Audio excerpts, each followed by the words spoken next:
Okay, guys. Hey, guys. Welcome back to Friends and Enemas. My name's Lindsay. My name's Addison. Yeah. If you guys have been here since day one of Friends and Enemas or season one, you will have heard Addison on the podcast. It's just been a moment. Yeah. You were on season one, I think. Yeah, which was like 2 years ago. Yeah. When I very first started. And I had like just like a little like, what I don't remember the brand of that mic, but like little mics. I didn't have it all. I didn't have all the whole setup. Oh, yeah. You had to help me, actually. You were like, okay, so this is actually what this should look like. And I was like, clearly, I think we borrowed my microphone. We did. Because we couldn't figure out how to use figure mine. it out. Yeah.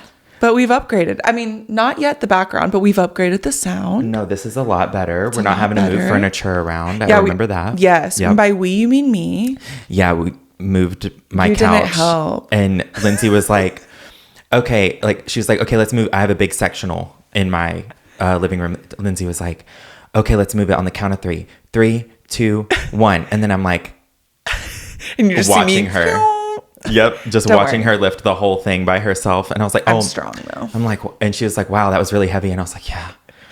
No. And I didn't even notice until the video. I'm like, yeah, you didn't help me at all. Yeah. The fuck? No wonder it felt so heavy. Yep.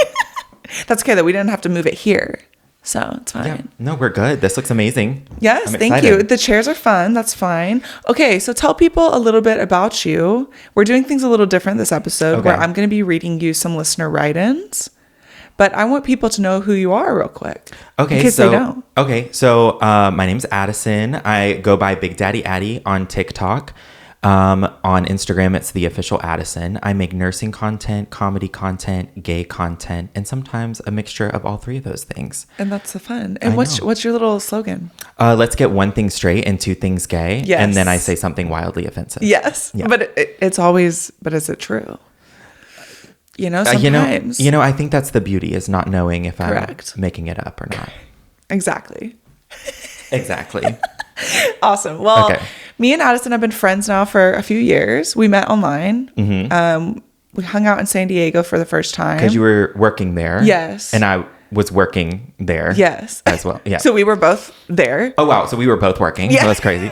And we decided to hang out. And honestly, we've been friends ever since. Yeah. It's like we clicked, hit it off. Yep. And it was good. Yeah. Yeah. I'm trying to remember what the first time we hung out was. I think it was. I think.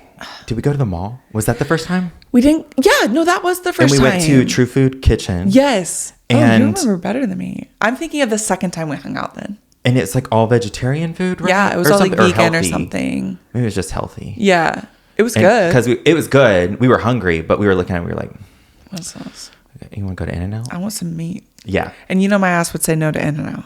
Yeah, I know. You know now. Well, I know now. I didn't know at the time. Then you didn't know. Yeah, no. But that was a good time. And then I can't remember what we did after that. I blacked out. I remember this other time that we went to like a farmer's market and shopped around, or like a festival and shopped around in San Diego. It was, yes. We went, it was in PB. It was in Pacific Beach, which is a very crowded area and a lot younger college demographic. Yes. And I think we walked around and we were having fun with each other, but I think it was like very, like just a lot of people. It was and we were like, go. after like one lap, we were like, we're done. Yeah, it was literally one lap. And we were like, do you want to? Yeah. Oh, perfect. Okay, yeah, cool. Perfect. We were still getting to know each other. Oh, you got social anxiety too? Perfect. No, that works out. Okay, so that's like a little bit about how we met. We've been friends ever since. Addison's hanging out with me this weekend. We're going... Today's Halloween, actually, but this episode won't be until like maybe November, December, but it's Halloween today. So we're going trick-or-treating later, and we're going to a rooftop bar later in our costumes. Yep. What are you going to be? I'm going to be Toxic Waste, but WAIST. I had to make sure I spelled it right because my waist is toxic. Period. Me and Jared are being stepbrothers. So if you watched my Halloween episode, we were dressed up as stepbrothers, and it was pretty fun. I saw a clip of you. I didn't know that Jared was. So that I just was like, oh, she's Bob Ross. Exactly. That's why you need both of us. Yeah. Because otherwise, I'm just one of those curly-headed dudes. Bob Ross, or who's the other one? Somebody else. My dad. Who's the workout dude? With the curly hair. Gene Simmons? Maybe. No. I don't know. Richard Simmons. Richard Simmons. So like, who's Gene Simmons? Do they exist? I'm making up names. It's a person. What if for sure. Really, what if they're like one of the most famous people and we're like, who are you? It's actually my patient last night. I broke HIPAA. Oh no. Stupid. Oops. Well, this week the theme is written up and fired. Written up and or fired. So written up and or do I have to guess? No, it's okay. Just so whenever I ask people to bring, damn it, are you going to be fired? Damn it. Would you fire them? When I asked people to send in listener write-ins for this topic, I wanted anything that had to do with being something stupid you were written up for or something stupid you were fired for. I'm the perfect test subject. I thought. That's why I was like, you know what? This is the thing. Boy, do I have stories for you. Well, we can hear your stories in a second, but I'm going to dive into the first story. Okay. I haven't read any of these ahead of time, so no clue what they're going to be saying. Okay. So let's go for it. Mm-hmm. This first one says, I had been a staff nurse at the hospital for 5 years as a CNA and 5 years as an RN. I had become very close with a few of my coworkers over the years, so when I made the decision to leave to dabble in travel nursing, I couldn't cut ties with the company. I kept a PRN/casual position, so when I was home from assignment, I would pick up my required hours. I purposefully picked up open shifts when my friends were working so I could see them.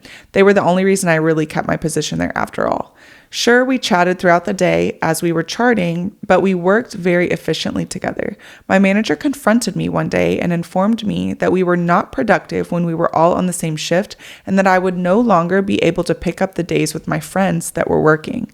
I felt like I was in 6th grade being yelled at by my teacher for talking during class. She would rather run the unit short-staffed than have their staff actually enjoy their days at work, and that is not acceptable. My coworkers have a huge impact on my mental health while working. I resigned that day. Period. As you should. As you should. Because honestly, do you want people to work or not? That's what it boils down to. This type of shit annoys me. You see people having fun at work and you want to go poo-poo on it. Correct. Because what, you can't have fun at work? Correct. I don't understand that. Wouldn't you rather have a good work environment for your staff so they want to come back, therefore retention? This person literally stayed when they didn't have to. They were on a travel contract. I don't know if it's like a control issue. Yes. I don't know, because I've, had situations like this, and then I always think like to the person, I'm like, okay, so what is their real problem? Because it's obviously not us having fun. Right. Correct. Is it? Yeah. Like that's not, most people aren't, sociopaths. Like you would actually want people to have fun. But I try to think like, what is it about them that's like, what is the issue? Is it a control issue? Right. Have they just not gotten laid? Right. Is it both? Hello. When was the last, I wish sometimes I could ask, when was the last time you were laid? Yeah. No, because like, I hate to be, that everything revolves around dick, but I hate to be that person. I hate to be that girl. But really and honestly, I think that if the person had gotten laid within the past 24 hours, they would not have made a big deal about that. Right. Because again, also making her feel like, 6th grade, I totally relate to that. Being in 6th grade, being yelled at by my teacher for talking during class. Exactly. So what, you don't want your staff to talk? Right. Well, so it sounds like she works a travel contract. So she already works 3 days a week, probably. Or already works 36 hours. Then, so normally travel contracts, you can't control your schedule with that. So she's probably just picking up shifts when she can, when she has like a stretch of days off, just so that she can fulfill those hours. So she's just literally doing a favor to the hospital. And so don't bite the hand that feeds you. Don't micromanage me when I'm doing you a favor. Exactly. Right. Yeah. I just don't. Like, can I share a story? Absolutely. I currently work at this hospital, so hopefully I don't get in trouble. But like the other day, maybe you don't work at this hospital. The other day, this was a hospital that it takes me a minute to get there because I'm per diem, and they were super short in the AM. I work night shift. They were super short in the morning. Didn't have enough nurses, and even though this wasn't even my unit, I was like, well, I could stay, but I'm also signed up. Like I'm kind of like on call tonight. So if I stay the extra 4 hours that they were wanting me to stay to help you guys out, then can y'all just like cancel my shift for the on-call tonight? Because by the time I work 4 hours, it takes me an hour to get home. Then if y'all end up calling me in tonight, like I won't have enough time to get here. Like I won't have enough time to sleep. Right. And the person in the staffing office was just like, no, you're going to have to call out. Like that's going to be on you. And then I was like, well, then that would count against me. And she was like, right. And I was like, well, then I'm not staying. I'm sorry. I thought I was helping you out. Right. But clearly. Okay. I said, okay, fine. I guess. And then I said, good luck finding somebody. And then hung up. Right. Like, because you're going to have to work with me too. If I'm coming in to help you when you guys are already short staffed. Yeah. And I'm already here, mind you. I'm already working a shift. And you're supposed to work that night. You have to be able to sleep. And didn't even bring up this point. I was watching patients that were, the acuity level technically was higher than where they currently were. And because I'm an ICU nurse, I was okay with it and I was rolling with it. Sure. Because I was like, well, if they start to crash, then we can move them to the ICU. But like I'm, putting a Band-Aid on the situation right now. It's nights. We're not going to be able to cardiovert them right now. Right. Type situation. And yeah. And I was like, okay, well, I'm willing to just like watch these patients for another 4 hours since you're already short. I don't want like a nurse that's not an ICU nurse to watch these patients. Right. And then something happened. So I was like, I'll just stay with them. It's sure. Fine. And yeah. And then but it was going to be your issue if you stayed with them clearly. Yeah. And I was like, okay, all right, I'm going to bed. And then you know what I did? What? I didn't work the extra 4 hours. I went home and I called out. You said, so you know what? You done pissed me off. So you know what? Actually, I'm just going to stay home. Actually, malicious compliance. Actually. That's funny, actually. Yeah. Okay, so this next one says, hi, a few years ago, I worked at a university hospital in a rather affluent community. As a generalization, the patients and their families were highly entitled and snooty. Stanford Hospital. I was working in the adult neuro and trauma. Wait, did she say that or did you add that in? No, she said that. That was not me. Oh, but this is anonymous for them. This is anonymous for them. Okay, so cool. So we can say it. So we know who it is. I was working in the adult neuro and trauma ICU. I had a paired assignment in a shared room. Only a curtain separated my two patients. Patient A was waiting to transfer to the floor, up in his chair, all set up to eat his dinner, wife at bedside. Patient B was circling the drain. A resident and I were slowly coding by ourselves as nobody else was available. Interesting. Patient A's wife asked where his dinner roll was when his tray arrived. I apologized on behalf of the team that we forgot his dinner roll and showed her on the menu the extension to call and gently pointed out the phone in the corner of her room for her to call and request another dinner roll. Patient B, still circling the drain. We're starting drips left and right, pushing various PRNs. Frankly, I don't remember the details of this other patient, but we were hustling. No chest compressions were happening, but we were doing just about everything else so that we wouldn't be full on coding him. You've been there, I'm sure. Patient A's wife comes at me again because there's no dinner roll. I responded, quote, again, please call that number I showed you on the menu. I'm unable to assist you right now as my other patient is critically ill and needs my attention urgently. I'm sure the food service team would be able to assist you. She was horrified that I was prioritizing my other patient over her husband. This interaction, you're just shaking your head. She's better than me. This interaction went on for ages, back and forth. She continued to interrupt me for a flipping dinner roll. I truly remained polite but firm through the entire thing. She filed a formal complaint against me. I was called into the manager's office to discuss patient satisfaction and how important patient satisfaction scores are for the hospital and funding. Thankfully, my manager acknowledged how absurd this was, but still had to go through the motions of the institution. Okay. Deep breaths. Okay. A few things to unpack here. I don't know where to start, so you start. Okay, I'm going to start with, it's crazy how many of us have a situation like this story where we have a patient who is in more dire need of our services and our attention, and someone's fucking family member does not understand the hierarchy of needs and thinks that their fucking dinner roll is important. I love it when you cuss, first of all. Pisses me off. Yes. Love it. 100%. Also, like, this is ICU? Did they say this was ICU? Adult neuro and trauma ICU. I blame the shared room. Absolutely. First of all. Why is there a shared room? First of all, there should be, because I need to be able to close the door in your face. You know, if a patient is critical, you know, even if we're not coding them, I need to be able to slam that door. Absolutely. You know, also, if you don't have enough help to code, like, we at least need enough help to, like, somebody come grab this.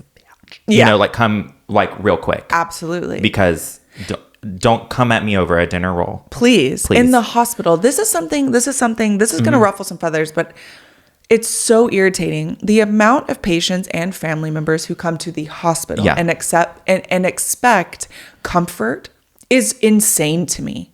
It's not, you're not going to be comfortable in a hospital. We're not comfortable in a hospital, and we're not even, you're sick. Also, another thing, they always want to pinpoint the ICU. It's like, oh, y'all have like low patient satisfaction scores, and we need to like investigate why. Maybe because people fucking die here. Exactly. Maybe like this is where it's intensive care. It's very intense. Right. It's in the name. Right. People aren't coming here for a good time. Exactly. You know? And then you're going to give them a survey at the end of their stay. Of course, they're not going to be happy. Yeah. Their loved one is super sick or died. What are you going to say? On a scale of 1 to 10, how good were we at putting your patient in a body bag? Let's find a patient survey. Like, what are the questions like on that? They're unhinged. How good did we handle the death? Right. Like, I don't think, and I'm not saying that to be insensitive, you know, just as like a disclaimer, I'm not saying that to be insensitive. It's just like sometimes the ridiculousness of like, I didn't make the survey. I wouldn't ask these questions. And I'm sure the patient's family member doesn't want to be asked these questions. Correct. You know, so, but also in this situation, it's different because they went out of their way to like. Right. To tell on them. Clearly that patient over the dinner roll didn't need to be in the ICU. Correct. You should have been transferred a long time ago if you're complaining over your damn dinner roll. To Longhorn Steakhouse. They have great rolls there. Let me see if I can find actually a little. We'll go through it together and see what it says, because I've actually never read one of these. Okay, here's an example of one. Care from nurses. During this hospital stay, how often did nurses treat you with courtesy and respect? Never. Sometimes. Usually. Always. Okay, so my grandma just died. Yeah. Or my mom just died. So what? I'm saying never. Correct. Because why? Emotions are all over the place. You can't. Exactly. You might not be able to properly think right now. Yeah. During this hospital stay, how often did nurses listen carefully to you? Over your dinner roll. They didn't, because she died. During this hospital stay, how often did nurses explain things in a way you could understand? I wasn't listening to anything. Because why? Because she was about to die. So these are fucking stupid. And again, you heard at the end of her story, these are for funding. So if you're listening out there and you're not a healthcare worker, I hope you understand how absurd these are. Yeah. We should not be filling these out for these hospitals. Yeah. We should get them, actually, the nurses. Or like sometimes it comes, I've been at a hospital before where we got in trouble as nurses if like when patients were discharging, i.e. even if they were extraterrestrial discharge, you know, we had to come in there with the iPad and make them do the survey, or else we got in trouble. And so I'm sure like that like adds to the frustration of like, they're making me do this. You know what I mean? I'm sure. And I just read this last one. During the hospital stay, after you press the call button, how often did you get help as soon as you wanted it? That's what this says. As soon as you wanted it. That no wonder we have patient families being like, I've been waiting 15 minutes. Yep. I've been waiting 30 minutes for a roll, for a cup of ice. It's typically always for something that is a not dire need. Yeah. It feels dire to them. And I want to like acknowledge that when your loved one is sick, it feels dire to them that you want to give them everything they need. Right then, right when they ask for it, right when they need it, a warm blanket, ice water, a dinner roll. But like in the reality, I kind of blame television and TV shows for that false expectation of like, especially if they haven't been in a hospital before, just they think that we're just going to come in there and with a laugh track on and just be like, Okay, so here's the problem. We found the diagnosis, and we're just gonna, shave you up for surgery, and then you'll be out of here tomorrow. Right. And then and it's like, no, nobody does that. Actually, the doctors actually normally don't come in and speak to you. They like pop their head in at like 5 a.m. and they're like, they ask the nurse, oh, how are they doing? Yeah. Okay, do you need anything? Okay, bye. Yeah. It's just not like that. And every time, the expectation is that you're just going to walk in the room with whimsy every time. Right. They need a dinner roll. And that's not how this works. And no. And it's frustrating. It's extremely frustrating. It's no wonder that nurses get so sick and tired of there's two things can be true at once, but nurses can get so irritated with family members because they just don't understand where we're coming from. And at the same time, we can be a little more courteous and understanding, like, they don't understand everything that we have to do at work, and I get that. Right. But the majority of the time, like, to basically totally backtrack on what I just said, the majority of the time, it's like, it's not that they just don't know how to act in a hospital, it's that they don't know how to act, period. Correct. Yeah. Because I've had other jobs where I had to deal with like the general public. Yeah. And it's just cross the board. People are not that bright. Yeah. And it's true. So it's not just specific to the hospital, but it's more irritating in the hospital when it's like, no, I'm actually responsible for like their life. Right. So I'm like my level of what like your priorities. My priorities, yeah, and my responsibilities are a lot higher than when I used to, flip burgers. Correct. Yeah. And I'm not, and I'm not belittling that at all because it's a hard job and I think everyone should have to do it. Absolutely. But it's just that the level of responsibility, the stakes are a little higher. Like I have a license to lose and protect, and so I mentally sometimes can't worry about your dinner roll right now. Right. I think something else that just like triggered this thinking process too. Our jobs, like, we're not taken serious as nurses. A lot of times there's a lot of people in the general public that don't give us credit where credit's due, that think that we don't need to be paid a certain amount because we only went to school for 2 or 4 years, but they have no idea the amount of workload we have. Yes. Either take away the workload or give us more money because they don't equal each other. Or the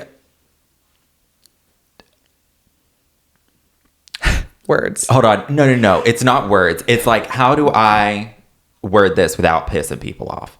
Because I don't want to say nursing is like a harder job than every other job. I would not say that. Okay. No. If somebody else said that, would I correct them? No. But I'm just saying, I do think that, I'm not saying it's the hardest job in the world, but there is a level of, compared to other jobs, where even if we might be at the nurse's station and chit-chatting or something like that, there is like constant like stress in the back of your head as to like, okay, like in 5 minutes, I gotta go like check a rectal temp.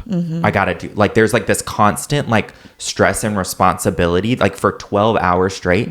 And then not just for 12 hours straight, sometimes you're working 3-4 days in a row. So it's just like this constant like in your head, like, okay, I gotta do this, I gotta do this, I gotta do this. And it's just like the level of responsibility. I feel like people don't, even if they have other jobs that are, make more money or more important, or that, I don't know how to word exactly, but, or maybe they make more money, but there's still time where it's like, okay, well, once you're done with that 30-minute Zoom meeting, you just in a room by yourself working from home. Are you going to go to jail if you mess up something? Yeah. Are you going to go to jail if you kill? You're not going to kill someone at your job. Like, I get that, because like, I get that, like, yeah, your job might be hard, but okay, but you're working from home and like you're walking your dog, like during the day, and like you get to go like do things during the day, like when we're and I'm not belittling that, but I'm just saying where credit's due. But I'm just saying, like, sometimes those type of people are the ones that like criticize nurses or look down on nurses, and it's like, no, like when we're in the hospital, we're stuck there, and especially at night, like we are stuck. We can't move. We can't just be like, oh, I need a break, You can't. Yeah, no. It's not like it's like, you're lucky if you live in a state where you do get breaks. Right. Oh, absolutely. Yeah. Sorry if that was like too wordy. No, it makes sense. It's okay. But, it does make sense. Actually, you know what? I'm not sorry. Don't apologize. Yeah. What was that? What was that book a while back? Girl, don't apologize. What is it? Girl, Rachel, somebody? Girl, wash your face. Girl, wash your face. Girl, wash your face. I have the book in my house, actually. Do you? It's very controversial. Girl, go wash your hair. Or no. wash your... Girl. Wash your ass? No, it's not that. It's not that. It's not that we need to do that, but... That's not the title, though. I have the book in my... And just don't read it, as most of the books... That you have. I have. Yeah, that's the case. They just keep adding that. I'm like, this would look great. This goes with the color scheme of my other books. I like this. Yeah. It says, oh, I'm glad your mom died. And I'm like... you have Jenna McCurdy's book. I like the message here. I listened to the audiobook on that one, though. That's a good one. That's a really good one. If y'all haven't, it's shocking. What's it called? I'm glad my mom died. Yeah. I was like, oh, damn, girl. And yeah, go listen to that. It's a good one. If you haven't. Next story. Okay. Reeling it in. I used to work at a coffee shop. Assistant manager was terrible, but manager and shift leads were super nice. I was also a shift lead. I had come in to start my shift, and there was an hour or so before the other shift leads had to leave. There was 2 of us and the assistant manager. Almost as soon as I started my shift, I started my period, which was early, and I wasn't expecting it. There was a large stain in my pants, so I told them I was going to leave to take care of it, so I could be ready for my shift. Assistant manager was pissed and tried to not let me leave, but I left anyway. Once again, your assistant manager is fucking stupid. That stuff annoys me. And what? So you want her to walk around with a fucking period stain on her all day? But did she get in trouble? Like, so she left anyway, but did she get in trouble? Doesn't tell us. Oh, it doesn't. Okay, well, I need to follow up. Yeah. Did you get in trouble? Did you get fired? Because then that would. That'd be a great TikTok story. Yeah. 3-part because series. What do you mean? Yeah, and so where did she work exactly? Because she just said shift lead, but she didn't say. I don't think she said like a coffee shop. Oh, a coffee shop. Okay. Yeah, so people are gonna see your ass. Yeah, let her leave and clean up. She'll be back. Yeah, you'll be able to hold down the fort for a moment. Because I was thinking this was a nurse for a minute, and I'm like okay, like maybe they were like hospital scrubs or something, right? You know, but no, like. Just real quick. Like, just real quick, go change. Like, let a girl change. Please. Like, that's embarrassing. You know what that says to me? What? Clearly that manager was not a man or not a woman. Oh, probably not. And probably doesn't either respect women or has been around women, has sisters. Like, come on. Yeah, no. Be so fucking for real. Clearly was a straight man. Yeah. Next. Definitely single too. Yeah. And a small dick. Small dick energy. For sure. 100%. And I know who he voted for. It just keeps going. Yeah. And yeah, we're just stereotyping this guy. And I'm like 99% sure I'm accurate. So, can you follow up with this, please? You can get mad, but I'm not wrong though. This next one says, dumbest thing I've ever been written up for, getting my own vital signs prior to giving my morning blood pressure medications. Tech complained that I didn't give her time to do her job, so my nurse manager told me that from now on, not to take my own vitals, and if they have blood pressure medicine, I would just have to go back later to give it after the tech was done. Complete and total bullshit. Okay, so just so I understand, she was taking her own vitals, but needed to give blood pressure medication to... Right. So, wait, I'm confused. So, where the tech comes in. So... And I read it. The tech comes... First of all, shout out to techs. Appreciate you doing your job. Absolutely. Love that you're passionate about it, girl. That's how I approach the situation. Love that you're passionate, girl. Love that you're going in there getting those vital signs. You do an amazing job. Unfortunately for me, I have a license and I have to protect that. And part of that is me having time management, and I want to give the medications when I want to give them because it's my patient. So I'm going to get the blood pressure because that's my right. So she was getting, but if you want to get the blood pressure too, you can do that.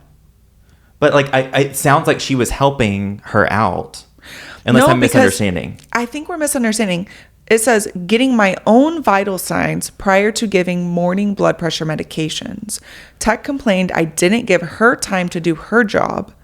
So my nurse manager told me that from now on, I'm not to take my own vitals. And if they have blood pressure meds, I would have to just go back later. But what's the point of her taking her own vitals? What does that have to do with the time management of this? Because what she's saying, from what I'm understanding, it sounds like,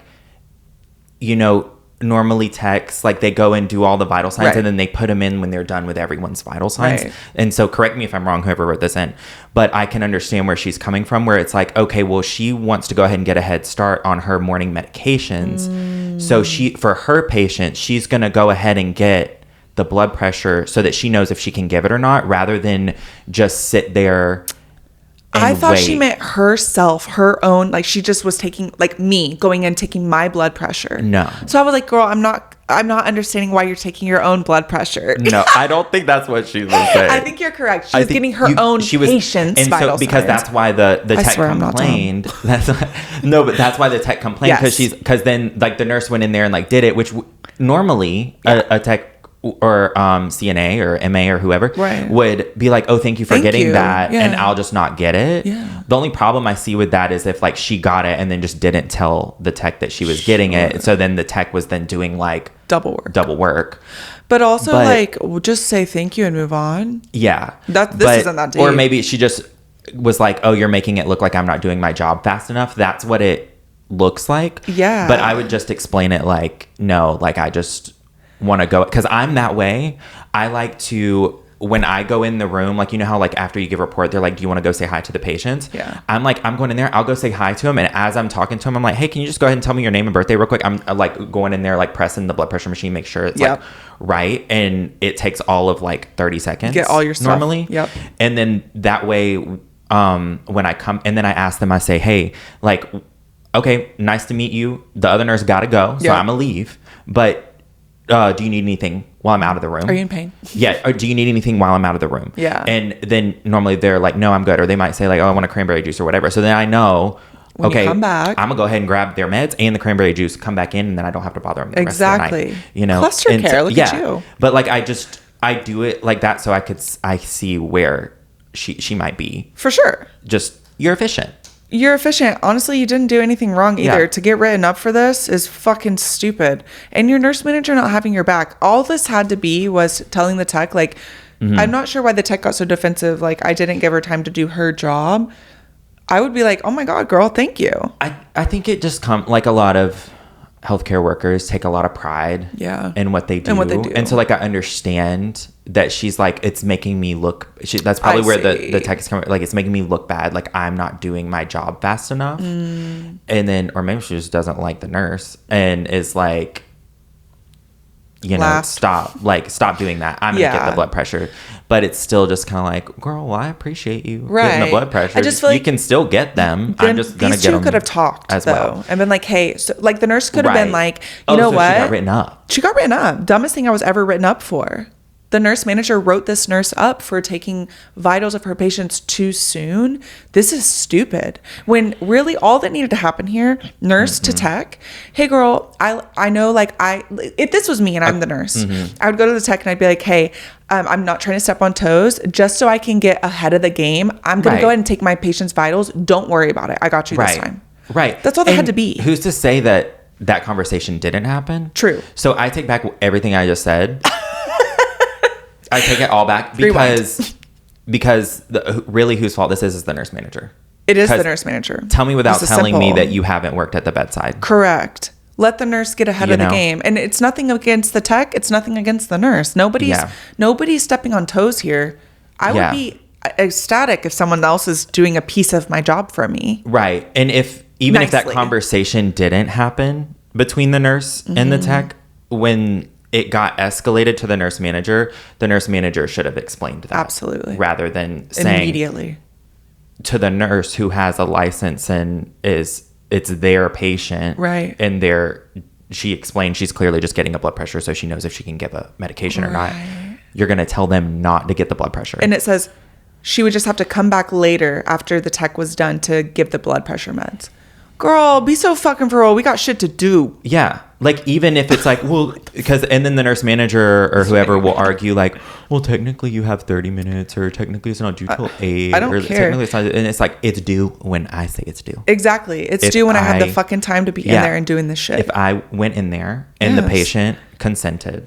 And any other time, they would not be happy to tell you to wait for medication. Any other time, they'd be like, no, just give it. So that's just weird. Well, no, but then on the other hand of that, okay, then what happens if the blood pressure was like too high, or like something happened, or they didn't get their medication in time? I mean, blood pressure medication doesn't really work that fast. But let's just say it does. But like, shits and gigs, let's just say that it was something that they needed. They needed right then, and you kind of... And you wait.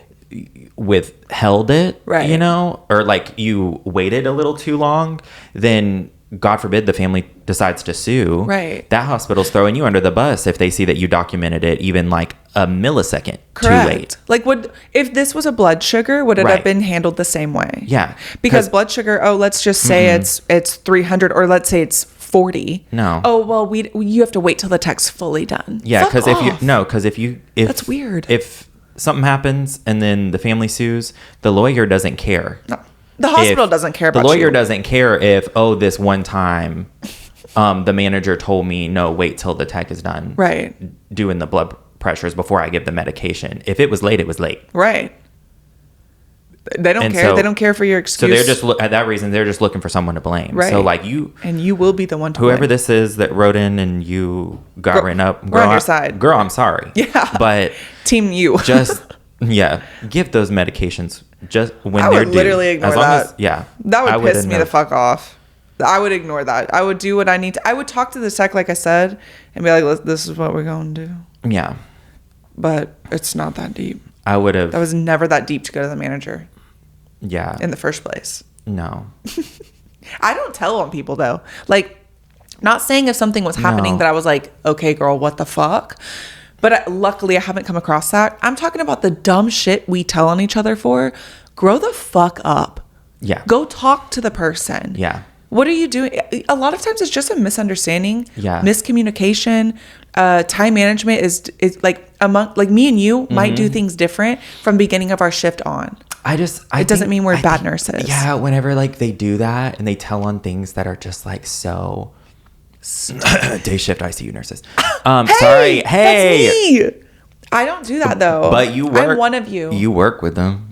I do work with them, and I swear this is where like and I'm not trying to call people out. But it's a stereotype for a reason. Anybody listening to this podcast, I'm not talking about you. But they're going but they know someone. Yeah, they know someone, but it's typically a day shift ICU nurse. It's personality. It is. There's and this a personality fit. My personality clashes with a lot of my own because I don't fucking care about stupid shit. My first thought is like, if you're going to tell on me for something, like, just know it doesn't work on me. Because if you try to tell on me for something that's stupid like that, like, and they're probably sitting there thinking in their head like, ooh, I got him or whatever. Just know my first thought is not like, oh, fuck, I'm in trouble. Like, or like, I don't get stressed or whatever. My first thought is when they come to me over something stupid is, oh, that bitch is bored. Yeah. That bitch is bored. You have nothing else going on. Nothing else to do. Or clearly have no friends to gossip with because like the shit that me and my friends like gossip on the phone about, way more juicy. Right. Way more entertaining. So much more flavor. A little seasoning. And you're over here complaining about she did my job for me too early. Yeah. Make that make sense. To where I couldn't do it. Like, okay. Just talk to each other. Yeah. Just vote. Or just don't talk. Just actually shut the fuck up. Actually no more talking at all. Actually, let's not encourage this behavior. All right, this next story says, hi, Lindsay. When I was still in the neuro ICU, now outpatient for the past couple of years, one of my male coworkers was a constant thorn in my side. Made a point of always going to the manager about things like going on a stroke call in the hospital while my patient was covered back on the unit by another nurse. But what particularly irritated me was when I was apparently written up by a said nurse for pumping for my baby.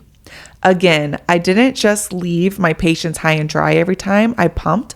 I always had coverage and never once asked this nurse to ruin his perfectly ordinary day by covering for me. This nurse was one of the reasons I ultimately left neuro ICU after 7 years there. What irritated me more is they ended up promoting him to supervisor, of course they did, to get him out of the manager's hair, a position that I had also applied for and ultimately lost because they wanted him gone. This is the shit we were just talking about. This type of person and that we work with. And you're rewarding bad behavior. Oh, wait, hold on. Yes. I have no words because you truly can't make this shit up. And shout out to my series, You Can't Make This Shit Up, that I have on my page. He does. But sometimes it's just so blatantly like corrupt and like you don't even need to address it or like talk about it or give it air because you're just like, it is what it is. Right. Like that's fucked up. Nothing you do will change it. But I believe that 100% that happened. Yeah. It's sad. And that it happens all the fucking time. Yeah, we're not surprised. And you can tell when you talk to the managers and the supervisors, and I'm not saying that there's not good ones, probably only the ones that listen to this podcast are good. Yeah. But when you talk to them, you can tell. And they're typically not like, dare I say, like particularly attractive people. Like they're just... I know that doesn't have anything to do with anything, but I just wanted to throw that out there. Right. Like they're just particularly not like it just, it's just sad. Like you see it and you're like, oh, sad. Yeah. Like, yeah, you look like you have a problem with people breastfeeding. And what did you say? You know? It's day shift ICU. This doesn't say days or nights, but this is another ICU unit. It's like, this is clearly like you look like you have a problem. You're bored. And the manager wanted them out of their hair. And so this person who was a good nurse, and this happens a lot too, where good nurses who deserve the position don't get the position because we're laterally moving people around instead of just fucking firing them. We're done with you. Yeah. Time to leave. Like, oh, we're going to write you up or complain about you for breastfeeding. For pumping for your baby. Or pumping. I'm so sorry. Same thing. The baby's obviously not there, hopefully. But...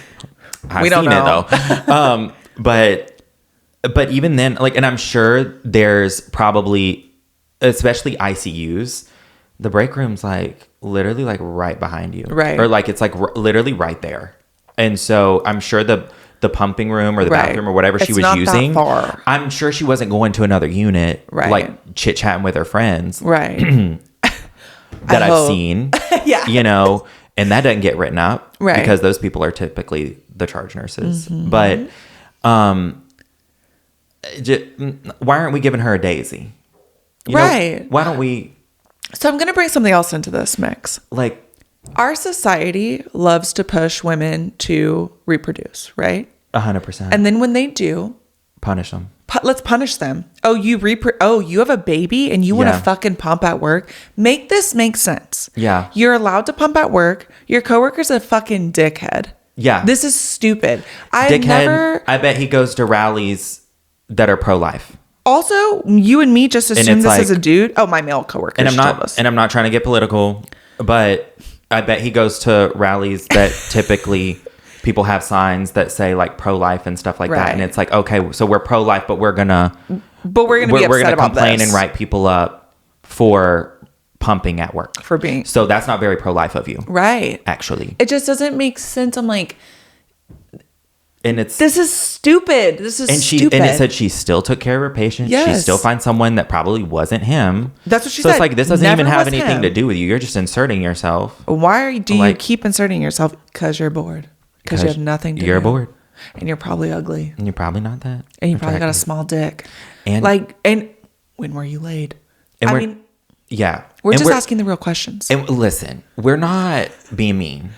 We're just making astute observations off of the information in which we were giving, which is that the manager didn't even like him. Like promoted him out of being annoying. Yes. To get out of their hair. Honestly, that's a good good strategy. Honestly. But I wish I got rewarded for being annoying. I know. I don't ever get rewarded for being annoying. Like, where's my promotion at? Because at this point... Okay, but then now he's supervisor of everyone? Exactly. Ew. But like shift supervisor, because he said the manager promoted him. So I doubt the manager would like promote him above himself. Right. I don't know. There's information we don't have. Is that they ended up being promoted as supervisor to get him out of the manager's hair. So maybe it's like not that like shift supervisor or something. Maybe. So that he just wasn't working amongst with, maybe it's kind of like a little step above a charge nurse is what I'm thinking, especially if it's ICU, because they kind of have those like, shift supervisors that aren't, nurse managers, but it could never be me.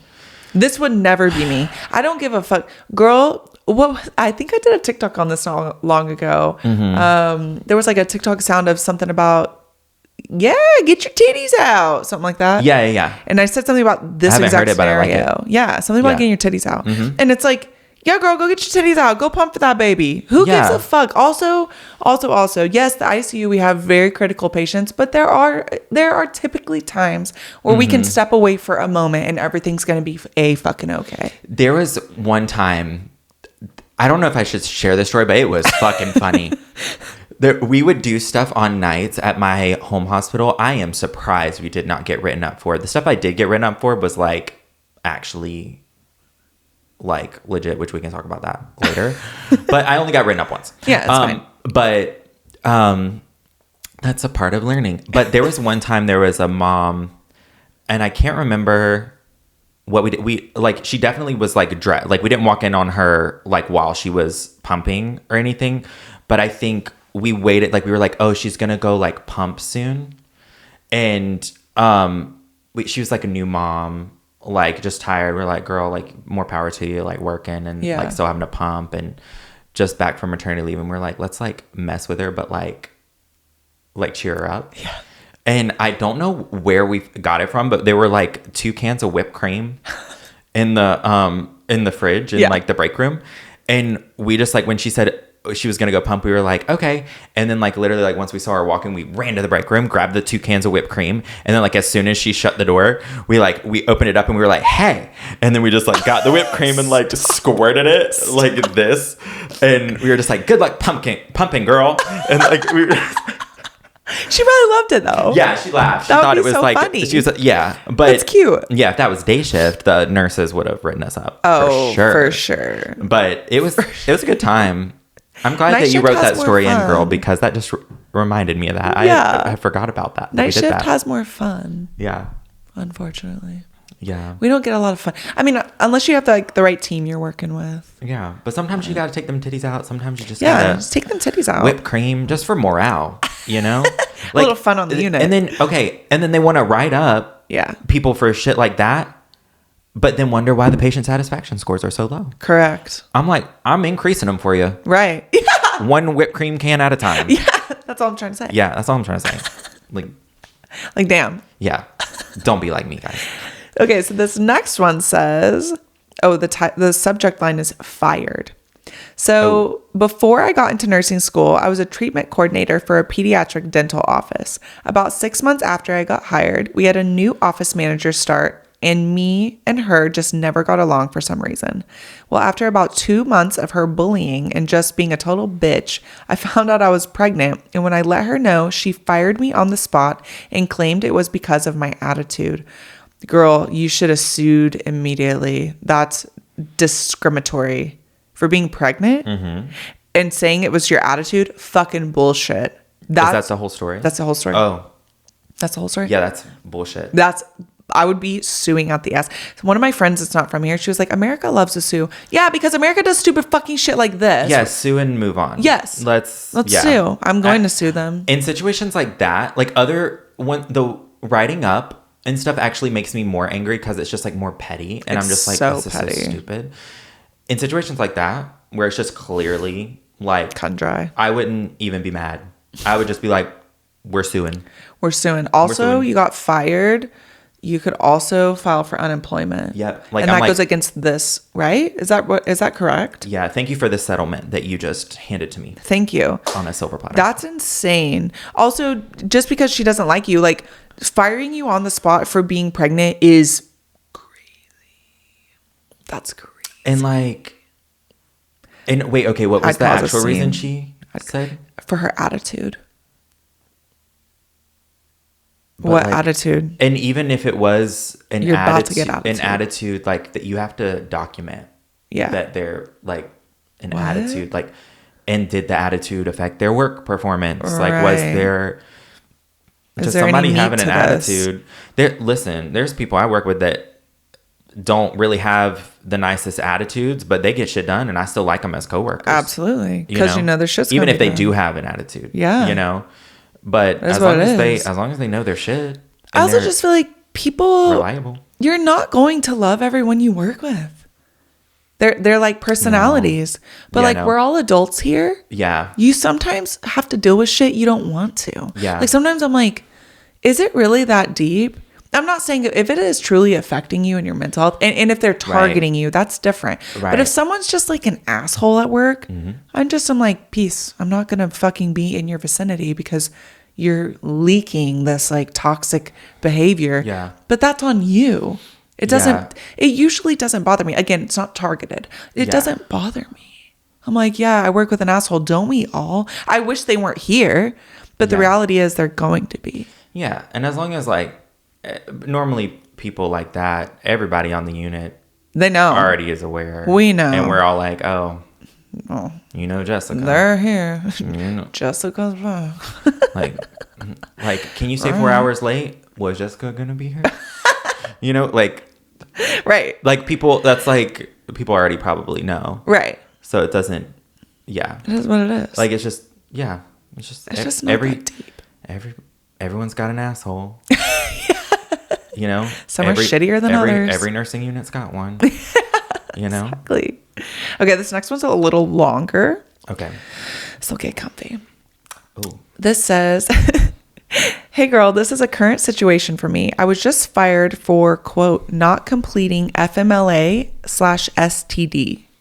Oh, no, wait. I was administratively separated from the company. I don't even know what that means. There's more. I'm just stuck on the part where you said STD. Me too. FMLA/STD. Family medical leave of absence. /STD. Sexually transmitted disease. Chlamydia. Gonorrhea. It's like, I'm not slow, but abbreviations slow me down. For sure. So maybe there's more meat in this. Maybe there's more detail. Hold on. I'll Google. You Google. Okay. So here's the story. I'm a brand spanking new baby nurse. Spanking new. She's from the South. Yeah, for sure. She's from the South. I'm a brand spanking new. Did she say where she's from? Not yet. Fuck. Not that I see. Okay, we'll see. So here's the story. I'm a brand spanking new baby nurse. Graduated January of 2024, and I got hired in the OR as a circulator. I have been working for this company for 5 years now, climbing the ladder. I am from California and now live in West Virginia. Interesting, not from the South. I was hired as a CNA on the pulmonary renal floor. Why are those on the same floor? Then transferred to the urgent care as a medical assistant, then was transferred to the OR. I started in March and I hurt my back in May. I have a couple of herniated discs in my lower back that I manage well. Oh, wait, keep going. No, go ahead. I figured out what STD meant. Oh, what is it? Short-term disability. Not gonorrhea. No. Girl, we thought you had gonorrhea. Which one could argue. You could have both. No. Oh. Chlamydia is a short-term disability. Yeah. Okay. We don't know. Okay. I have a couple of herniated discs in my lower back that I manage well. After wearing lead in the ortho rotation for 4 weeks, you can say that my back was fucked. I did all the things I knew how to do to mend this problem, but it was just so past the point of fatigued. I bent down to set my stuff on the floor for my last shift of the week, and as I stood up, I immediately felt that slip. I know this pain well and knew I had re-herniated those discs in my back. I finished my shift and decided to take the weekend to rest and care for my back, hoping that things would be kosher for Monday. Nope, I was so wrong. Thankful for my husband for dressing me and getting me off the toilet because all ADLs were impossible. I called out and explained what had happened and was informed that I should start the process of FMLA. I did just that and started my claim. After waiting until July 3rd, 2024 to be considered, I hadn't been seen yet. Getting an appointment is miserable. We all know that. I received an injection in my back to help curb the nerve pain. I submitted this visit to FMLA and was waiting for an answer. Meanwhile, the injection did not help, and I am just waiting for an appointment to be seen by a neurosurgeon on August 11th of 2024 to discuss surgery. I informed FMLA/STD of the process, and they are still trying to get notes from the July 3rd visit.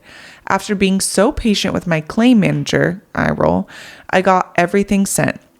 Surgery is not scheduled until September 3rd, and it will be a 6-week, potential 12-week recovery due to the duties of a circulator. Again, I informed everyone of this, my manager, FMLA/STD, and HR. I have now been fired from my position because FMLA/STD was still not approved. They still administratively separated me from my position. This is now week 5 of my recovery, and I'm currently looking for jobs because my insurance runs out on October 31st, and I still have appointments to attend. Never would I have thought that this would be happening. I spend so much time and hard work in nursing school just to spend 5 months at home and no pay other than to be drained of my PTO that I barely accrued, looking for another position. I am currently still battling to get paid and I'm trying to look for legal advice at this point. This is a giant silver lining in all of this. I hated the OR. This whole journey is something odd, and I must be trying to learn something from, but I didn't think that it would happen this way. That's my story. Hope it makes sense. Thank you, by the way, for making new baby nurses feel seen and supported. Oh, that's very sweet. This is bullshit. This is all bullshit. Every story's been bullshit. I don't think we've had a good one in the bunch. We have not had a good, well, it's kind of negative topic to begin with. Yeah, true. But you should be getting, what's it called when you hurt yourself at work? Short-term disability. Yeah, which is what she's trying to do. And of course they're giving you shit. They don't want to pay it. Yeah, get that STD, girl. Get that STD, girl. Get it. I could tell you a few other ways you could get, no, I'm just kidding. Next. But no, this is bullshit. Of course, they're running you through loops because they don't want to pay it. And it's like, at that point, then, okay, is it easier just to sue? Because then I'm sure they'll figure it out real quick. I bet they'll figure it out real quick. And I hate, though, that we live in a society or a country where it's like you can't sometimes get people, especially corporations, to not just be like held accountable, but just do the like morally right thing, the bare minimum that every other country seems to do and have it figured out, or just not even have systems and guidelines in place to prevent this from even happening in the first place. But then, like, when it does happen, because y'all want to live in a capitalistic society and just chase profits over working conditions, then things like this happen. But then when they happen, you want to give everybody the runaround. Right. You want to look away. And it's just like, okay, so are you stupid? Right. Yes. Like, because I don't think you are. No. And then you have to sue. Yeah. Just to get. It's so irritating that we even have to be like, okay, I'm going to sue you. Why do we have to get to that point? Why can't you just do the fucking right thing? She got hurt at work. Right. And also, if you just did the right thing from the get-go, let her go get her little shot in her back. Right. And then immediately we're like, no, we need her back at work. Like, let's go ahead and get her the care she needs. Let's get her the shot in the back. Let's get her the surgery if she needs surgery. Let's like get it scheduled ASAP or whatever. You would have paid less in short-term disability. Yes. You idiot. You idiot. That's a nice way to put it. Like, you know what I mean? Like, just go ahead. Like, if you know that she was injured at work, you're gonna have to pay, like, eventually. And then the other thing I got caught up on is that it's taking over a month to get the paperwork sent over. It doesn't take a month. We have emails, we have fax machines. We have that. There is like stuff with that because there's extra paperwork that doctors sometimes don't want to do, or it takes them a minute to do, where they have to send it into the insurance company. Sure. Or whatever the company is. And then sometimes they might send something and then it's not worded the right way. Sure. That they want it. So then it like gets denied. So there is some times where it's like they'll say, oh, we're waiting on the paperwork, and they'll make it look like the doctor or the physician hasn't sent it in. And I know this because my parents were like physicians and dealt with this. And then my mom's now retired because she had an injury. And she deals with this all the time. And sometimes it's not the doctor or the physician's fault. It's that they're sending it in and they're saying, or like the OT is sending it in saying, yeah, like this person can't work or whatever. And then the insurance company or the short-term disability or the hospital is like coming back and they're like, no, but like you didn't fill it out the way we wanted it. Interesting. Yeah, like you didn't put an emoji at the end. Like, you know, like just like little stupid shit. And and so I think that has to do with it too. Correct me if I'm wrong, like physicians weigh in. But I've heard of this being like a thing and like they send it in, then they deny it and they're like, no, you need to send it like back. But then they'll like little tweaks. But then when you talk to the insurance company or the short-term disability, they make it seem like, well, we're still waiting on. They like blame the last person. The thing. And it's like, well, I actually talked to them. Yeah. And they said that they sent it in. And then they're like, no, like we never got it. And it's like, okay, well, actually I have a gun. No, just kidding. Like, no. No. Maybe let's not take it that far. But let's not. But the world we live in, you never know. Someone in America would. Somebody will. So we know they will. Yeah. So let's just not deny people's short-term disability so that it doesn't escalate to that point. Right. You know, this person's in pain. And they're like they did their job.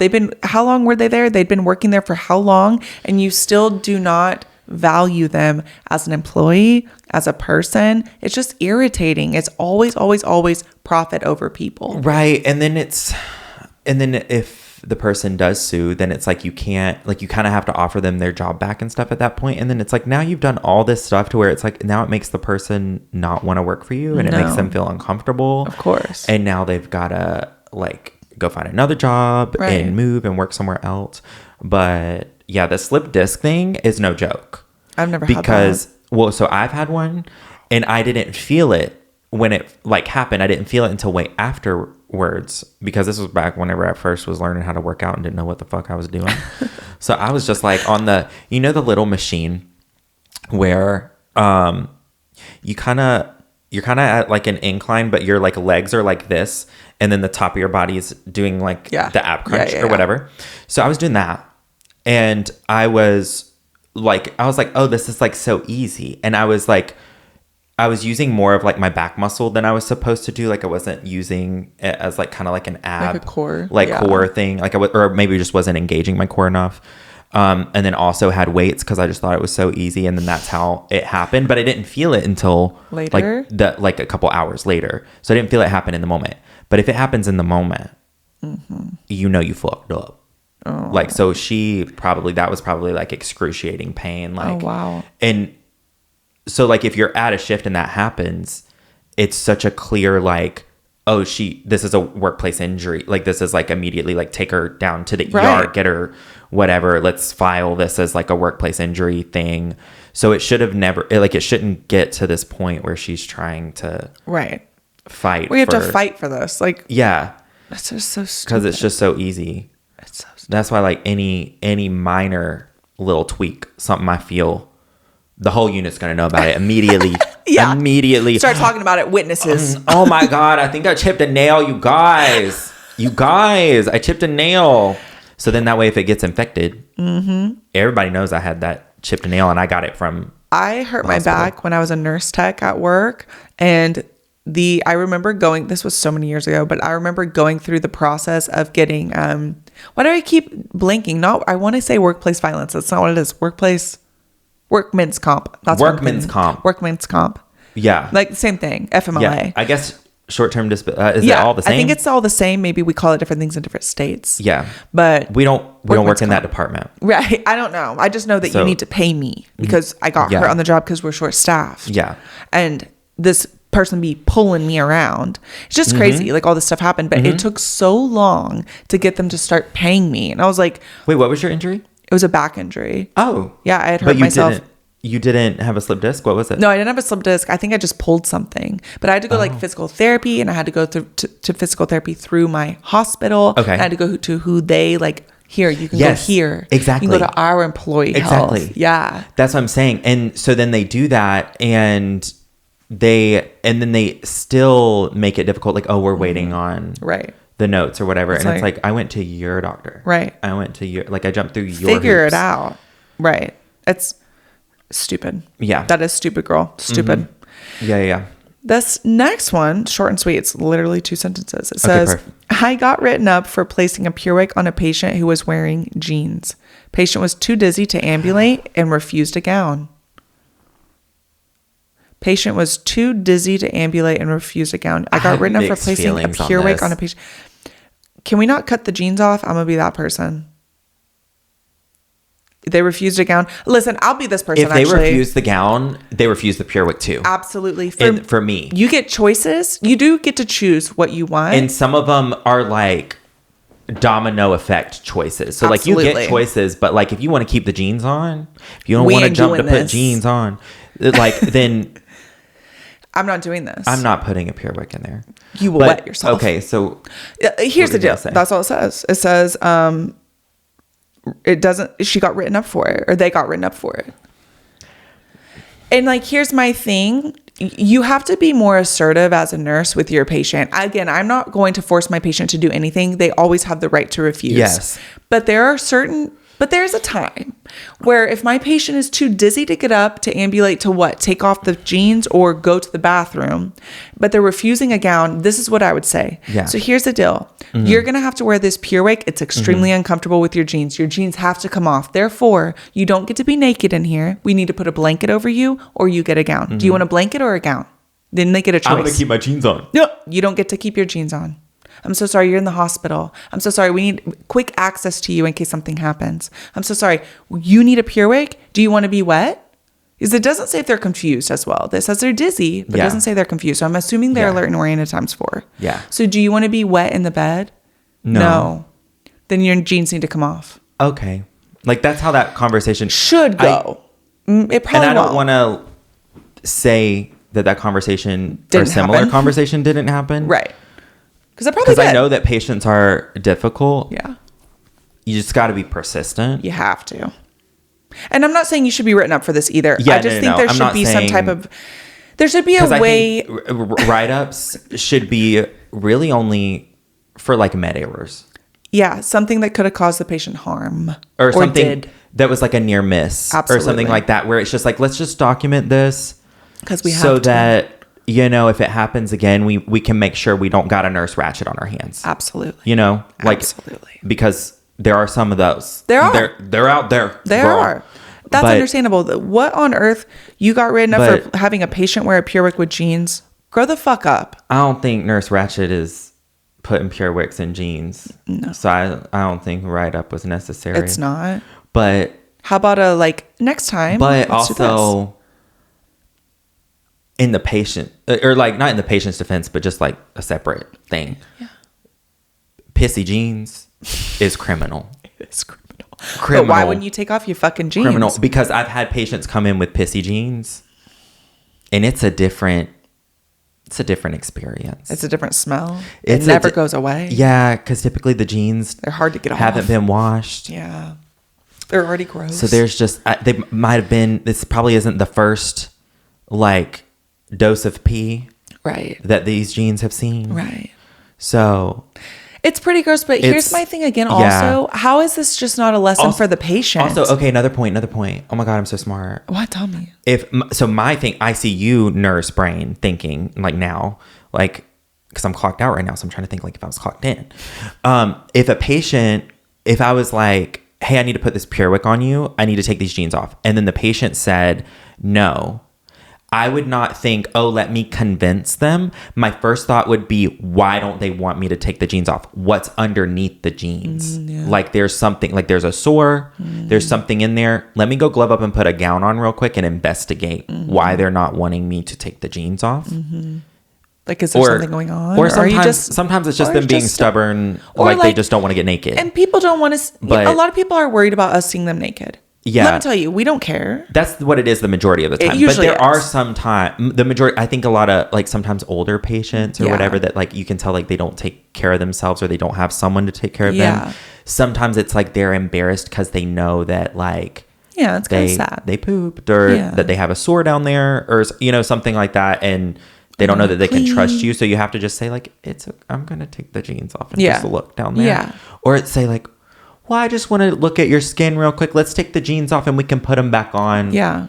later. If everything looks okay down there. Yeah. You know, but just for right now, we need to take them off just because I got to look at your skin. Sure. And normally they're like, okay. Yeah. I also do think, I don't know if this is like a thing, but I do think that I've witnessed this sometimes, especially like with male patients or whatever. A female nurse will go in there and say like, we're gonna do this. I need to take these jeans off you, and they're like, no. Or even like with other women sometimes, and they're just like, no, like I don't want to do that. They're refusing, and then like I come in there, and I don't know if it's just because I'm a man, because I mean I don't exactly exude masculinity, but like I go in there and get just a completely different answer, and maybe it's I'm a man, or maybe it's just because I'm someone different. But maybe. Yeah, but it's a pattern you've noticed. Yes, sometimes even that's another strategy too, is like if they say no to you, just get another nurse to go in there and explain, so that they're not thinking that like, oh, they just want to take my pants off. Yeah. You know, they're like, oh, okay, this is something y'all do to everyone. Okay, fine. Strip me. Right. I think just like my last point on this is the patient was the one refusing. So you're trying to accommodate for the patient to begin with. And then they got pissy jeans. Whose fault is that? If they're allergic or anti score, whose fault is it? Is the patient. So now let's take your jeans off because that's gross. Yeah. And if they truly did just refuse up the ass, not to, it's possible, because they do it. They do. You got to document it. Yep. So then that way, if you do get written up, like if you know that, like, okay, well, if they do have pissy jeans, I'm gonna get written up for that. Right. Probably. Like you can just document it, just so then that way, if they bring you the write up, you can be like, let me show you this note I wrote really quick. And I'm not signing that. I was about to just say that. I'm not signing that. Yeah. Like, put up a little bit of a tussle. I'm not signing that. That's stupid. Yeah. Who the fuck wrote you up for that? Yeah. The whole thing is stupid. The whole thing is stupid. But also, if they needed a Purewick, they might have been like in their right mind, but they didn't have complete autonomy. Sure. If they needed a Purewick. Absolutely. So that says to me, then at that point, you as the nurse, like you do have to just be persistent. Yep. Yeah. Yep. Because we're doing it for the best for the well-being of the patient. Because there's other stuff that you can be like, well, they're a grown-ass man. Absolutely. If they want to refuse that, they can. Right. But then there's other things, like if they just like don't want a bath. Right. You know, they just want to be dirty. That's fine. But if like they can't tell when they have to go to the bathroom. Right. And there's like, then you can't be like, well, I'm just going to let you piss yourself. Right. You know? And I'm not saying that's what this nurse did, but there's just like a different, like sometimes you have to kind of treat them like toddlers. Sometimes you do. And sometimes you get better outcomes that way. And you got it. Yeah. And you literally have to talk, so I'm not going to let you pee yourself. Yeah. Unfortunately. Yeah. Like you have to gentle parent. You do. And it works. And be like, would you like a diaper, a Purewick, or both? Mm-hmm. Yeah. Those are our options. I think it's so beneficial to always give them a choice. But all choices are something you want for them. Yeah. Do you want a diaper? Do you want a brief? Do you want a Purewick? And you did so good. Let me put that Purewick on you. Do you want a popsicle? And Diet Shasta. 9 times out of 10, they're like, yeah, I'll take grape. Yeah. I'll take grape. Yeah, exactly. And then like, they're happy. Honestly, sometimes maybe we're healing a little bit of their inner child that they didn't get healed at some point. I think so too. I think, you know what? We need to do like a psychological case study on the reason why I think some men especially, but some patients come in there and they treat the nurses like shit and they're just like whatever, is because of directly related to their childhood and their caregiver. So they're associating us with that caregiver role that was probably dysfunctional. It was like a dysfunctional relationship, or the person like an authority figure wasn't a good caregiver to them or neglected them. And so they're an adult, and even though they know how to care for themselves, because they're having this like weird like autonomy issue because like you're the caregiver now, there's that, you know, and they don't know they forget how to fucking act, you know, and it's the same thing with men in relationships. Same thing. They lose their fucking mind. And you're like, how have you made it this far? It's like, you acted fine the 3 months that we were in a situationship, and now that we're here, what is it? What happened? But and it's because they see you. Then when you gentle parent them, they got parent issues. They got parent issues. Maybe they didn't get a gentle parent. Yeah. And then you gentle parent them. And somehow, 9 times out of 10, when I gentle parent my patients, I get what I need from them. So you know what we should start doing? What? Every time a patient starts talking to us crazy, like the first time they talk to us crazy. Yes. Psych consult. What? And the psych's like, wait, why'd you call? And it's like, they're acting a fool in there. They got family trauma. Yeah. They need somebody to talk to. They want to talk to. They clearly need to talk. And we all need someone to talk to. They need to air that out. Absolutely. Because let me tell you, I am not your dad. Yeah. I'm not the one. Yeah, no. I'm a completely separate adult. Yes, absolutely. And, yeah. And like I'll be your nurse. I'll be professional because I'm being paid to be. Yeah, right. But you talk to me that way outside? Not cool. No. I've clocked out since then. No. Okay, me. we have 2 more stories. Okay, sorry. No, you're fine. I was once written up for not phoning in narcotics for a patient that we had never seen. Oh my God, what? I was once written up for not phoning in narcotics for a patient we had never seen. You hadn't seen the patient. Okay. I was thinking you hadn't seen the narcotics. And I'm like, how are we? The patient. Like you didn't know what the... Okay, that you hadn't seen the patient. Why would you be written up for a patient? That was the whole submission, right? That's the whole... There's a second one that I don't think is related, but there's a second piece. This one says, fired. I asked my last doctor for a raise because I was running 3 clinics and not getting paid a fair wage for it. So the motherfucker fired me. Both of these are diabolical. But they're both from the same person? Same person. Okay. That's insane. Never seen. Who the fuck wrote you up? The way I would be, I would be quitting. Wait, what? I need context though, because wait, she worked at a pharmacy, or she worked? It sounds like that they are like a liaison or something for a doctor, because then the next one that says I asked my last doctor for a raise because I was running 3 clinics. There's some type of clinic manager, and sometimes they call in things for the doctor. Like if they have like, and they could have been seen so. by an affiliated clinic, Correct. But not necessarily that specific doctor. Possibly. Yeah, there's not a lot of context for the first one, to be fair. I was once written up for phoning in narcotics for a patient that we had never seen. But that we had never seen makes me think this patient never came to our facility, but they're demanding narcotics. Wait, so she did call it in? No, she did not call in because she had never seen this patient. So it's like, why am I going to phone in you a prescription when we have never seen you? Got written up for it. For not calling it in, which would be the right thing to do. Correct. Make it make sense. It doesn't. You know, like you're making me feel like I'm stupid. Like sometimes with the... Not you, okay. But I'm just saying like the person who like wrote her up, like it's like... then when you tell the story... It makes you sound stupid because it's so unbelievable that other people are like, wait, well, that can't be all the details. And it's like, no, that's just working in healthcare. It is. That's just working in healthcare. This is what like, they're happens. Like, oh, well, you clearly must have done something wrong. No, I actually did everything right. I got written up for doing the correct thing and saying, wait, I don't think we've seen this patient before.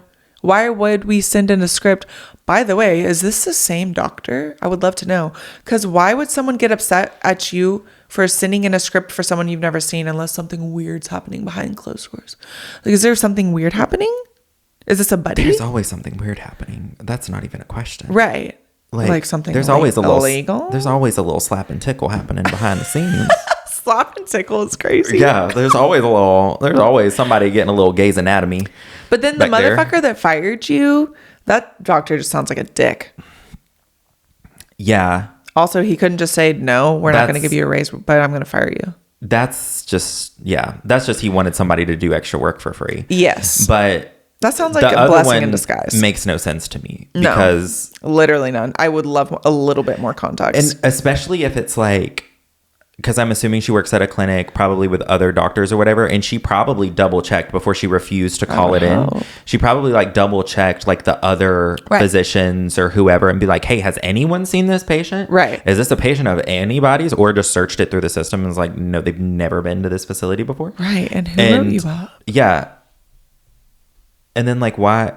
I want to follow up. I need a little bit more details. We need an update as to like whose patient was that? Right. Why? Who got mad at you for why? And how did you get written up? Who, what, where, when, and why? We need those. for that sentence. Because what?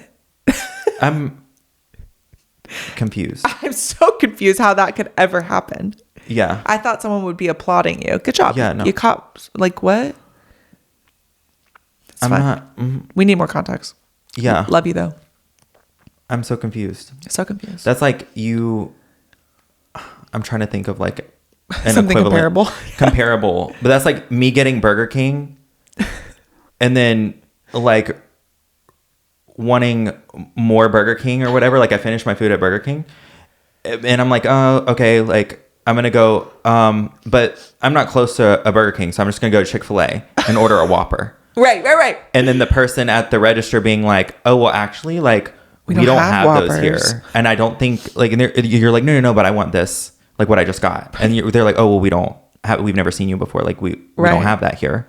And then they get written up. if you want to be seen here, you can order a chicken sandwich. Right. And then, but yeah, because you refuse to give them a Whopper, then I'm confused. Like, that's the only way. I don't know if that makes sense. It does. But it's just like, what? You can't just. I would have been arguing with the person writing me up. You know what? I would have been. You know what you could have said at both. What the person could have said in both instances. The person that wrote this in and the person that worked at Chick-fil-A. What? This isn't Burger King. You can't have it your way. You cannot have it your way. So sorry. I just feel like I'm a little more spicy. Like, and not saying this person didn't say anything or like talk back, but like, when stuff like this happens, if it were to happen to me, I have no filter at that point. I don't. You have lost me. I that don't. Pisses me off. And I think that it's getting better where a lot of the younger generation just doesn't care. No, and you shouldn't. Because they weren't raised to care. But I do think there are a lot of people, a lot of nurses, not the younger ones, but that are just like scared to just... Yeah. Call it like it is. And I think it also depends on background, what you were raised in. Yeah. It's like, there's like a whole running joke with millennials, like we don't know how to stand up for ourselves because we were never allowed to growing up. Blah, blah, blah. Yeah. That makes sense. Mm-hmm. So then when we become like the adult in healthcare, like I'm a nurse. Oh, I have to stand up for myself. Scary. Yeah. It's scary at first. Yeah. Till you like have built it. Yeah, or like been in a situation or multiple situations where you're forced to stand up for yourself. Then you're like... Then you start getting kind of good at it though. Yeah, then you're like, oh, that felt good. I've been missing that my whole life. Can't wait for somebody to refuse Where's a my Pure next confrontation? Yeah. Refuse that Pure Wick. You. Okay, you ready for the last story? Yep, go ahead. It's a little long. I wish there were more. I'm having so much fun. I know. It's okay. Okay. I had a horrible manager when I worked in the ED for 6 years. We all hated her. Even some of the attendings and residents hated her because she caused the nursing morale to be awful. So after working there for 2 years, all the nurses were doing new shift bids if we wanted to change the shifts we were working. I was in grad school at the time and newly engaged, so I was looking for someone that would work best for those aspects of my life, and I wanted day shift. The hospital had just started offering a 50/52 program where we worked 50 out of the 52 weeks in a year, 12 hours 12 hours Saturday and Sunday, and you got paid for full-time work. You were allowed to take 2 weekends off a year. When I went in for my shift bid appointment with my awful manager and the assistant manager, who we all actually liked. I'm like trying to do like so many numbers. I'm like 2 plus. No, that's fair. Okay. It's kind of a lot.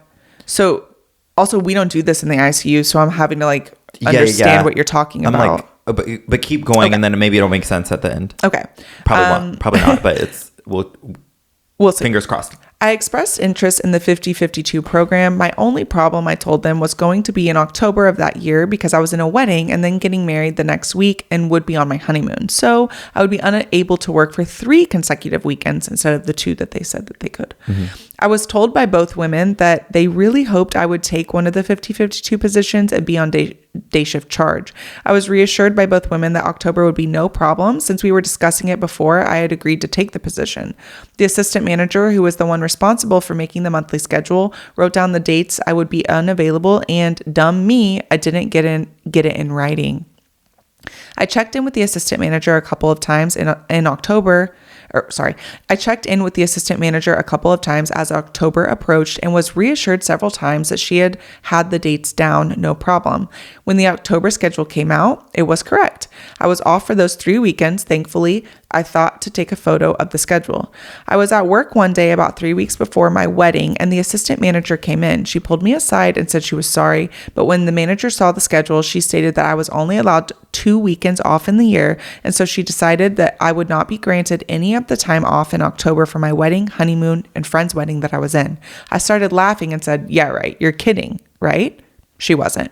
So I was upset. The docs working that day wanted to know what was going on, and I told them. They're furious. Mind you, this is the weekend, so the manager wasn't here. First thing Monday morning, I called the manager to find out what in the world she thought she was doing. She said that she didn't realize that I needed 3 weekends off, and she didn't remember me saying 3 weekends, and she wasn't going to approve any of it. Yeah. And she was very angry when she got in that morning that she had been greeted with messages from angry doctors and other nurses from the weekend that she didn't appreciate me telling other staff about the issue and creating more of a problem than there was. Okay. I tried to reason with her with no success. I offered to work shifts during the week to make up for her being off. She wouldn't hear any of it. Then a peer told me to take it to HR. So I did. I took the issue and the copy of the schedule to HR. The lady there was very unfriendly. So I was prepared to have to quit my job of 4 years just to be able to attend my own wedding. I was furious. About a week later, I received a phone call from a very angry manager. She had just been in a meeting with HR regarding the situation, and she was hot that I had betrayed her and gone over her head. I was like, duh, what do you expect me to do? It's my wedding, for Pete's sake. I ended up getting all 3 weekends off as promised and didn't have to make up any of the time during the weeks around those weekends. Period. She was removed from the manager position shortly thereafter. The position was created for her to corporate so she wouldn't have contact with employees anymore. Several months later, she came into the ED during a crazy busy Sunday shift complaining of a gallbladder type pain. I was the charge nurse there. There were a ton of patients ahead of her. One of the attendings that liked her came running up to me. She had called him to let him know she was coming in. He was all in a tizzy. We have to bump her ahead of everyone. She was the manager. I looked at him deadpan and put her in chart line where she belonged.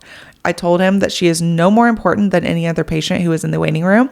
I made sure she was triaged appropriately, but if you think I was going to move heaven and earth for someone who A, didn't need it, and B, didn't do anything for us, not a chance. That's awesome. That's the best story. One to end on. This was the best story. That is the best story. Like the other stories were really good too, you guys. But that was just like it had what we needed, what we wanted. It had the justice. It had a beginning, middle, end. It had the details. The context, the intro, the outro. The drama. Like it had... applause.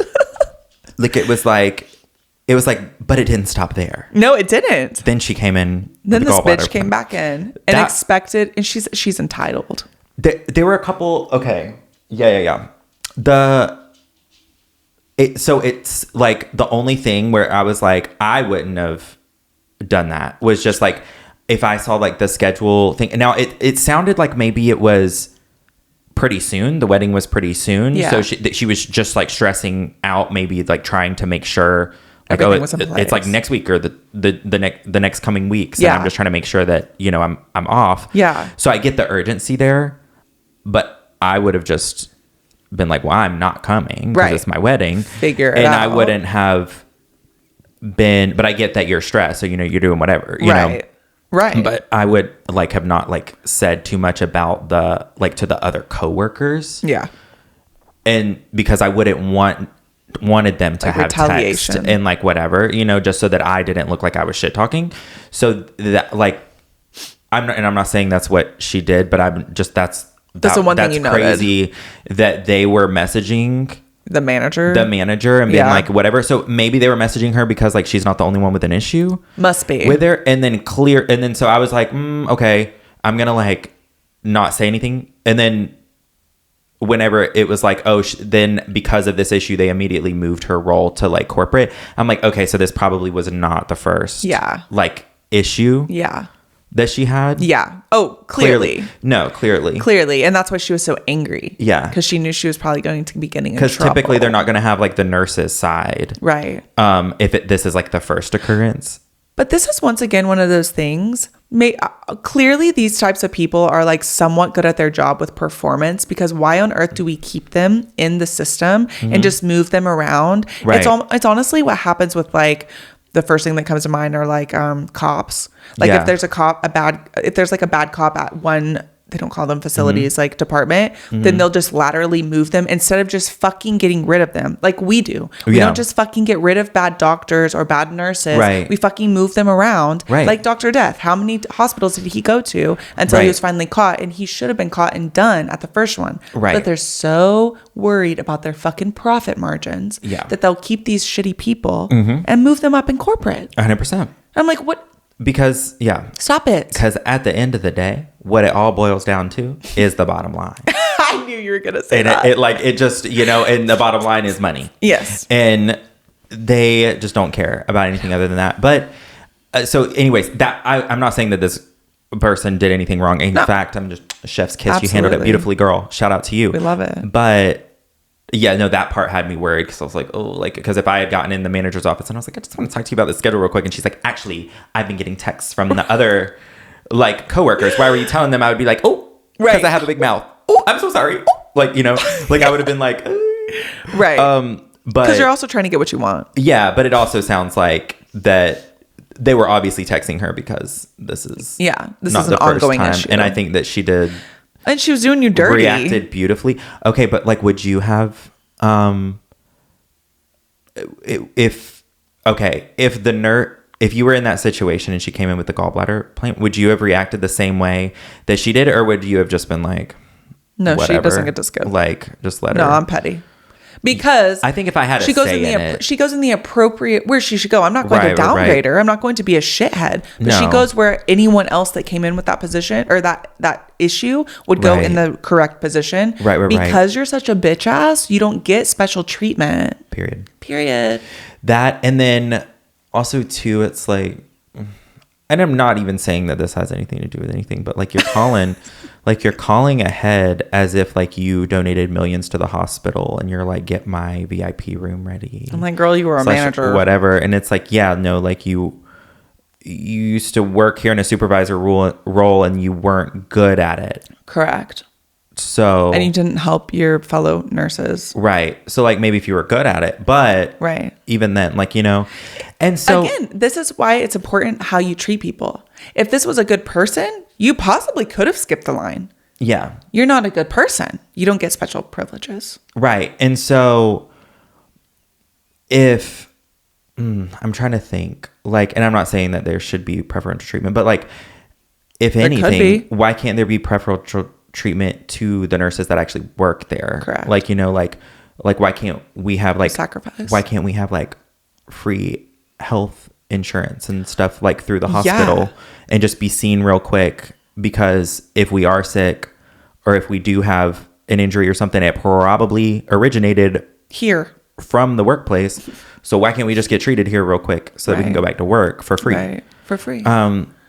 So that is and we the only don't, thing. by the way. Yeah, we don't. But I just think like if anything, that should be where we start with the preferential treatment and then work our way up. But it all starts with the tone and how you treat people and how you talk to people. Right, and whenever you're an asshole, you ain't getting special treatment from me. You'll get the bare fucking minimum. I didn't get special treatment whenever I had food poisoning from oysters and I was literally shitting myself in the ER lobby of the hospital that I worked at. Literally, like, actively, like, they're like, are you okay? I was like, yeah. Like, it was, sorry, that was like TMI.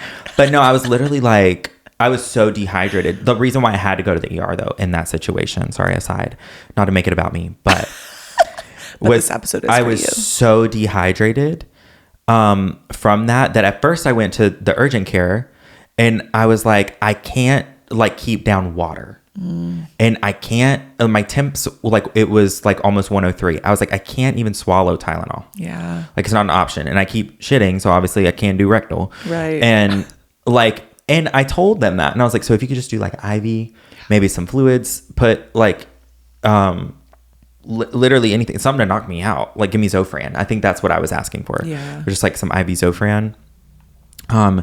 And they came back at the urgent care and like with 2 pills of Tylenol. And I was like, I just told you I couldn't like, swallow it. So they're like, well, then you're going to have to go to the ER then. So that's how we ended up there. Yeah.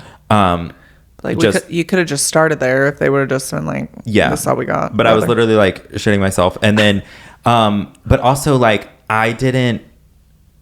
So I say I didn't get preferential treatment. I didn't get preferential treatment at first because I didn't want to like big scene and I didn't want them to know that I worked there. And I feel like that's normally the case. Mm-hmm. Like the people that actually deserve the VIP preferential treatment are like, they're kind of like embarrassed and they're like, I'm really sick and I don't want to be an inconvenience, but I do work here. Right. Like, you know, like I do like, and I was scheduled to work tonight. Yeah. Like upstairs. Yeah. You know? And that's literally like was my situation. And then whenever I got in to do the ER after waiting for hours and was like super dehydrated, and I got in to do like the question, like just like, do you have any allergies? Like blah, blah, blah. Like the girl was like, do you work upstairs? And I was like, yeah, I was supposed to work tonight, but I'm like, and she could tell I was like, super sick. She was like, oh, I'll draw your labs right now and go get you in a room. She was like, yeah, like let's handle it. That's different because you're not an asshole. Of just like, let's get you in and out real quick. And also you're not entitled to think that you get that. Right. But you're like, by the way. Yeah. And you're not a dickhead. Yeah. Like, because if I had come in there and been like, I work upstairs. Correct. I used to work They all would have rolled their eyes. Or whatever. Like, yeah, okay. They would have like, and then like, as I'm like actively leaving a trail of shit, like a snail trail.